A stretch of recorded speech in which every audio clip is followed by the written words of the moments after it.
Hi, everyone. I'm Elle Ingalls. I am the host of this leadership conference, and we are on our second speaker. This wonderful person I'm about to bring on is Kathy Leckey. Kathy and I met because we were both on a podcast, and she noted who was going to be speaking on the podcast and reached out to me. And there's nothing I love more than when like-minded people find each other in the internet universe, right? And so not only did we have a Zoom call together, but like a few weeks later, I was in Connecticut where she lives, and I just said, hey, you want to have coffee?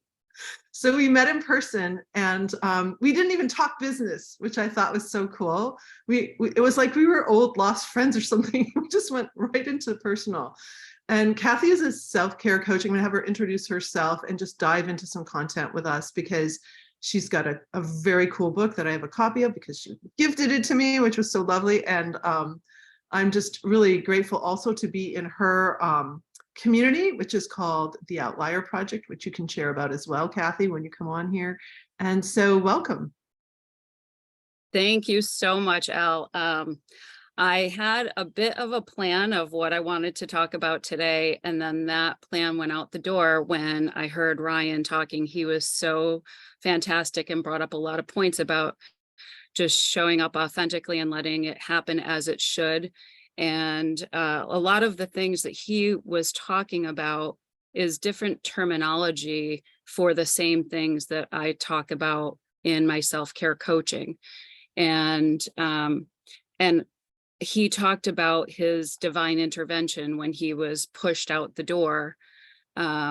When people look me up or look up what I do, and that is coaching individuals and groups on self-care as a tool to heal from codependent thoughts, behaviors, and beliefs like people pleasing, not having healthy boundaries, feeling a lot of guilt and shame around their past, things like that.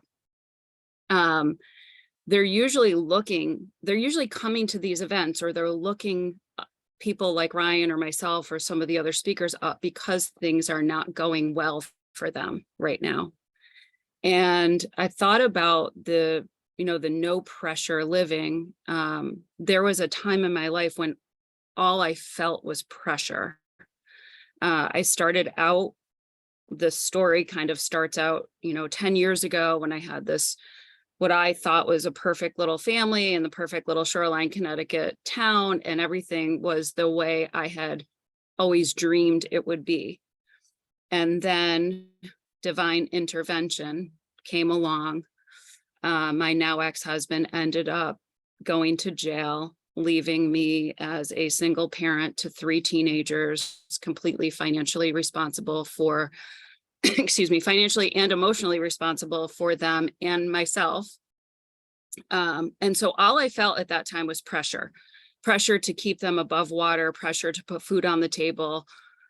There were times when I couldn't afford to buy toothpaste, right? It was really, really tough times. And the pressure was not only in being in the grocery store and having to decide what to choose to buy, but it was also the pressure of what I imagined were some possible outcomes for our future and how this might negatively impact these young, beautiful kids that we had raised up until this point. And at the time that I was going through this, and this was a good 4-year period of time, our house was repossessed, our cars were repossessed. I handed the keys to the repo guy. He said I was the only person he'd ever met that handed him the keys. Oh my gosh. Yeah, there was nothing but pressure. And at the time I was really strong, and people used to say, I don't know how you sleep at night. I don't know how you make it through the day. I don't know how you get to the games and get the kids where, and I didn't either, because I was really barreling through it. I was really strong. I mean, I looked really strong. What I found out later, well, I knew at the time, I knew that I wasn't necessarily healthy. I was abusing, I would say, alcohol. I had all kinds of excuses, right? I had a really hard day. I just needed to relax. There were lots of reasons for that. I was in unhealthy relationships. In my mind, I was trying to replace my now ex-husband, thinking I was trying to find a husband and father for my kids, but in reality, it was just a distraction from what was actually happening in my life. So I used relationships in unhealthy ways. I used work in unhealthy Just a ways. second. I want Yeah. to write that in the chat. Like, it's just a distraction. Oh, yes, I You could know, talk about that forever.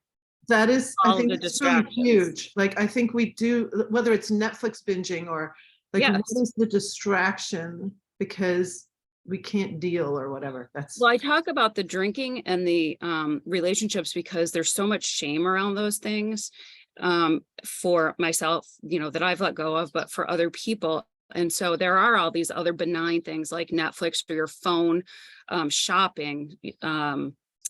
I was thinking about even exercise, things that seemingly look healthy on the outside. They're really distracting us from being quiet and listening to what's really going on for us. And so after kind of that 4-year period of time through the whole situation that we went through, we entered another, or I at least entered another phase where I had gotten my kids back to Connecticut and created some stability for us. And that was what I kept saying was, I'm just craving peace and stability in my life. So I was looking outside for the perfect job, the perfect partner, the perfect whatever it was that I thought was going to give me that peace and stability. I ended up in a relationship and I thought that was everything that I had been looking for. And again, divine intervention taught me that that was the most toxic relationship I'd ever been in to date. And it really cracked me open, and it made me finally realize that I had a hand in my own life, that I was making choices about how I was spending my time, who I was spending it with, what I was actually looking for in these relationships, which was really outside validation that I was beautiful and lovable and worthy. And no one was going to make me ever feel that way until I felt that way about myself, which I can say I do now. So what I can see now from that perspective 10 years later, from when this kind of all started, is that I was really strong. That's when I did the TED Talk. I stood on the stage. It was 2 weeks after he had left for prison. I don't know how I did it. It was by the grace of God. I felt like I had a message that had to come out, and it was not just me up there. But I've now become healthy. So now I have healthy habits. So when I talk about self-care, again, a lot of people hear the word self-care and they either have ideas about what that might mean, like going for they'll say, I go for a massage or I go to the gym. I'm not talking about, those are great, but I'm not really talking about those. I'm talking about everyday, simple self-care techniques like trusting yourself, forgiving yourself, speaking up for yourself, knowing your worth, asking for more, who you're spending your time with, using your breath, staying present. All of those things are true self-care. And can we do those one more time? So trusting yourself, forgiving yourself. Yeah, that is self-care. Using your breath to stay present and allowing yourself to feel your own feelings is self-care, and not masking them with whatever your distraction of choice is. Learning to communicate clearly and not expecting people to read your mind is self-care. Asking for a raise is self-care. Not taking on too much at work and having healthy boundaries for yourself at work, with your finances and who you lend money to or don't, with your time, who you're helping. All of those boundaries, setting boundaries, is self-care. Things that people don't typically associate. Mm-hmm. So what I found was that when I went through that terrible breakup from the person that was very unhealthy, was that I learned about codependency, which I had been introduced to probably 20 years ago. My therapist gave me the book Codependent No More. It didn't mean anything to me. I did not relate to it. I just didn't get it. Right, right, yeah. Now, 30 years later, it's all I talk about. Right, right, right. But I didn't, so I would pick up all these books. I'm a learner. I love to learn. So I wanted to figure it out and fix it right away. What I've learned is that it's an ongoing journey that doesn't really end. It just moves me closer to healthy on the spectrum. And sometimes I move back, but I'm always working on moving forward. And so I would get all these books and I would identify with all of the unhealthy behaviors in myself. And then it would say things like Ryan was talking about, find things that bring you joy. That's that when you Google, because I Googled what is self-care. I had no idea what self-care meant. And it would say, spend time doing things that bring you joy. The problem was I had no idea what brought me joy.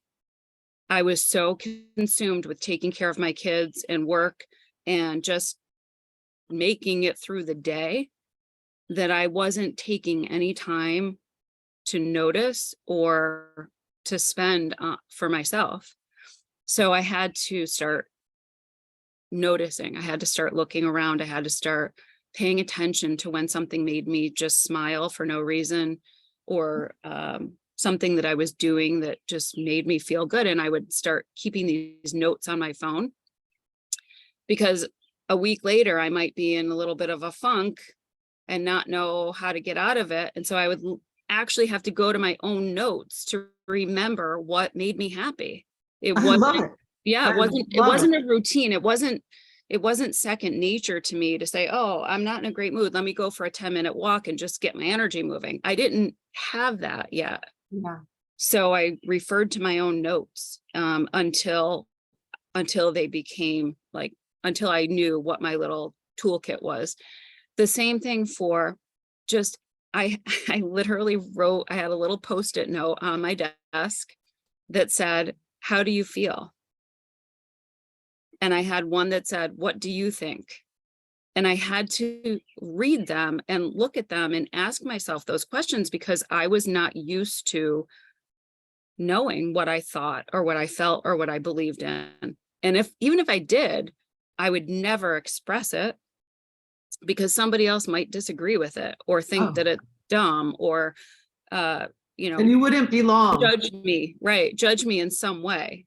So this self-care is letting go of fears and doubts and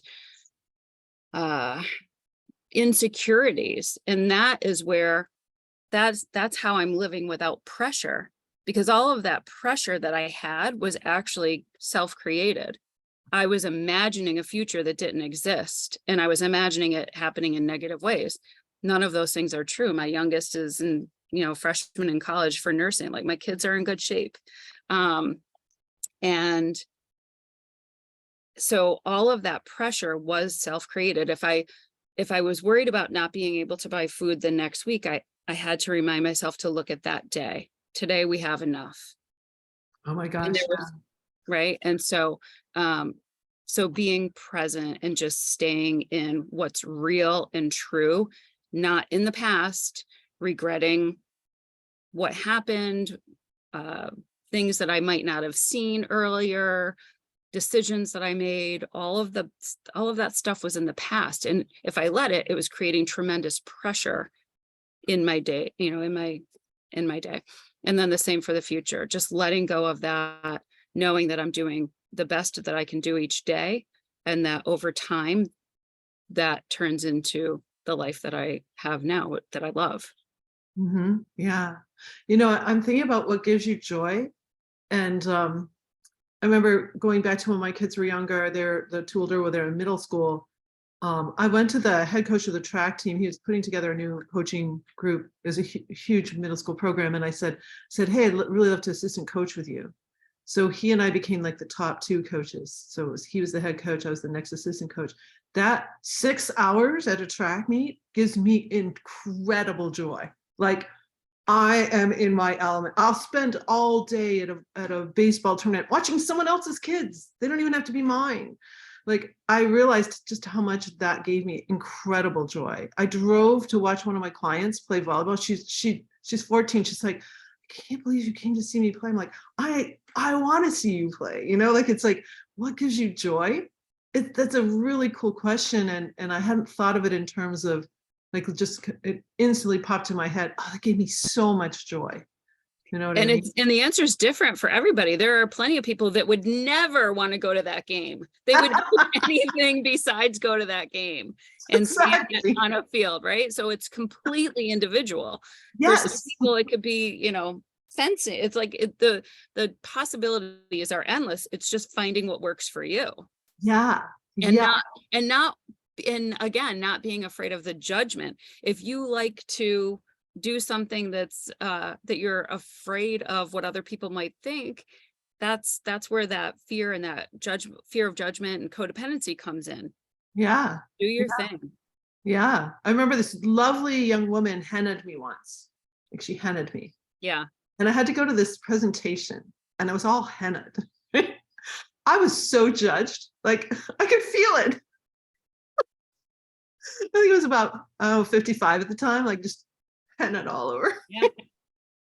Well, It's I just got my nose pierced. My nose piercing was a sign for me of healing, because I'd always wanted my nose pierced, but I did it a couple years ago because I was finally over the fear of what other people might think about it. It was something that I wanted. something you wanted. Yeah. Yeah. It gets back to that question that is often hard to answer. What do you want? Sometimes in a strategy call, when I'm working with my clients, like, they can't answer that question. It's hard. And I think we talked about this in our other call, but so this applies to, I had originally come into this room thinking that I was going to be talking or kind of gearing this toward entrepreneurs, right? And entrepreneurs are putting their company first, they're putting their employees first, and they're not focused on taking care of themselves so that they can take care of everything else. Right. They kind of get it backwards. It also applies to parents. And Ryan was saying he's got 3 under 7. And Yeah. yeah, it's challenging to think about yourself when you've got 3 little ones to monitor their every interaction. But so it applies to everybody, no matter what your job is or your role is at home, that when you take care of yourself first, you are far more able to care for the people that are so important to you in your life. I remember when my mother-in-law was in her 90s, if someone said, "So what are you doing these days?" She'd go, "Oh, I'm taking care of this little old lady myself." That's awesome. And she was still driving, she's still living alone, like, Of course. Right. she's taking care of herself, It's really cool. This is really powerful, and your story is amazing. Like, I love how you kind of split it like in chapters, if you will, because we do live our life in chapters. And now you're entering a new chapter because your youngest is in college. And Right.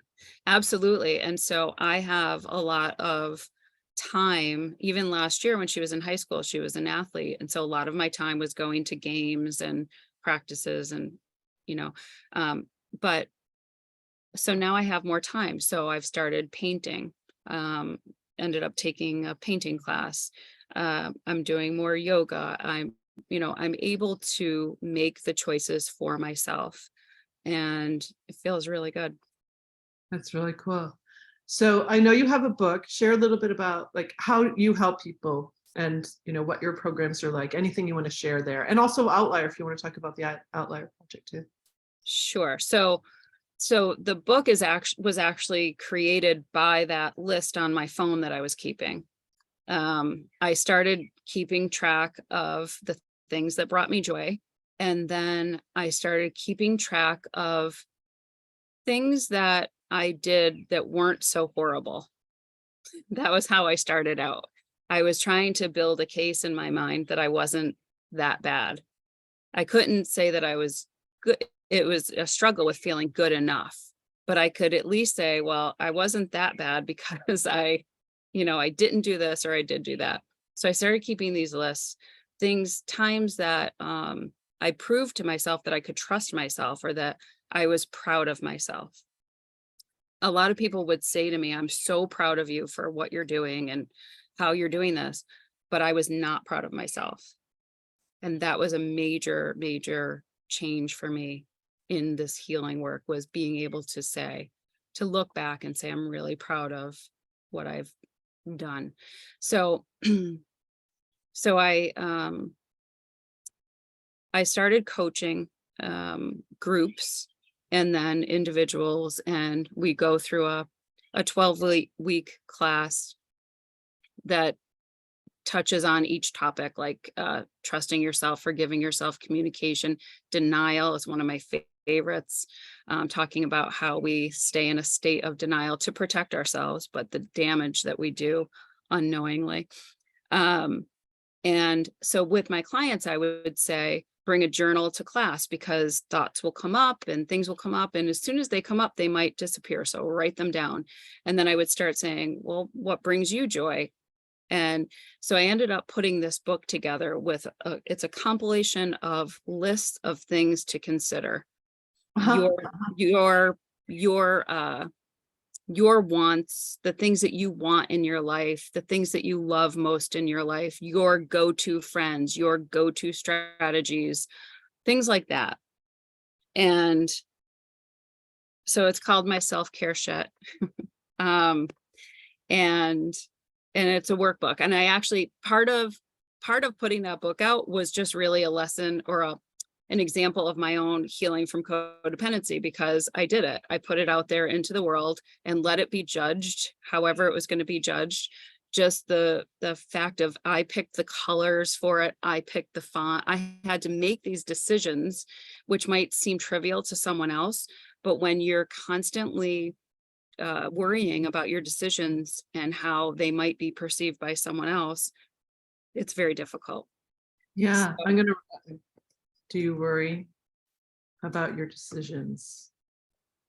right. So, and the other thing was that in my mind a few years ago, I have another book in the works that's more of a chapter book, like, and I never imagined putting a workbook out first. It was always in my mind going to be a companion book to the main book. But again, I let go of that expectation that I created. That pressure was on myself. I didn't have the time at the time to write this in-depth book. Now I do. Yeah, yeah. And that's huge. I mean, I wrote my first book in 2020. It's a huge endeavor. Like, it's really a big deal. And again, the judgment goes out there once you put it out there, right? It's like, But I think the shift for me was, I'm doing it for myself, right? And like Ryan said earlier, if only one person gets something out of this, that's enough. oh, Right. I had one mother, a parent, say, "Elle, we're just 2020 is driving us crazy. We need something." And so I said, well, I have this mentor and he's considering that I write a book. And so, like, I'm not a parenting coach necessarily, but Pressure-Free Parenting was my first book. And it was because a person wanted it. And, Right. like, so it kind of made it easy, because I was thinking, okay, I'm writing to them. So Yes. she's a husband, I'm writing to them, And if one person wants it, it's very likely other people will want it. Wow, that's powerful. Well, an outlier project, you just want to touch on that too? Yeah, the Outlier Project, I would say definitely. So in January we had, so the Outlier Project's tagline is, anyone can be ordinary, but we all have the power to choose to be extraordinary. It's an online community of just really cool people. We like Al, and we have several times a month, we have these amazing speakers come on and we do live interactive calls with them. As a member, you're able to ask them questions directly. And we've had Olympic athletes. We had Yuri Levine, who invented Waze on recently. But those calls I will credit to being a real catalyst for me to keep pushing along. In January, we had Megan Riley. She is the co-owner with her sister of Tippy Toes. They were on Shark Tank. Love Megan. And she talked about basically moving through her fear and kind of Googling for answers when you get stuck. And I had to do that with in the process of writing my own book is I didn't know how to write a foreword or create whatever. And there was a lot of Googling and just moving forward. So she really helped me push that along. And that's the message that we get from our speakers is it's a lot about mindset, a lot about moving through difficult situations. And so it's a great community. It's a little bit networking, a little bit support, a little bit adventure. But yeah, I love the Outliers. Yeah, I was just talking to a client of mine who, is looking, we need community. We need Yes. community of people who get what we're trying to do, especially if you might have family members and others around you who don't get what you're trying to do and you don't feel supported. It's really great to jump into a community that does give you some of that support. And that's and Ryan said that earlier also, is like just being in this room with people, like-minded people who get what you're talking about, who understand you, who are interested in the same kind of personal and self-development, is such a special place to be. And I've heard that so many times from people who have joined the Outlier Project saying, these are my people. I've been looking for a group of people like this. Other people might have live calls, other people might do some of the same things, but it's really the people and the relationships that have been built in there. Yeah. I just hosted a retreat with very different people in the space, or 8 of them. They were all different ages, different experiences. And it was just so cool to see the magic coming out of it because they were all connected through Pressure Free. That was the common denominator. And so when there's that one common denominator and then you bring in the different kinds of people, just, I don't know, it's really special. So I just joined the Outlier Project and I'm excited to. That's right. Yeah. So it'll be fun. Well, this has been so great, Kathy. Thank you so much. And again, if you're live, I'm going to be putting everything together, all the recordings in all connections to all the speakers for you after this event over the weekend, and it'll probably be out by Monday. And we're going to close this recording and open into another one. Thank you, Kathy Leckey. And any parting words before we leave? Choose you. I love it. It's beautiful.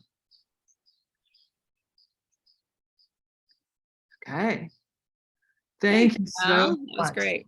That was really great. That was fun. I'm sure it's stopped. Better be stopped. Do that. Thank you, Steve.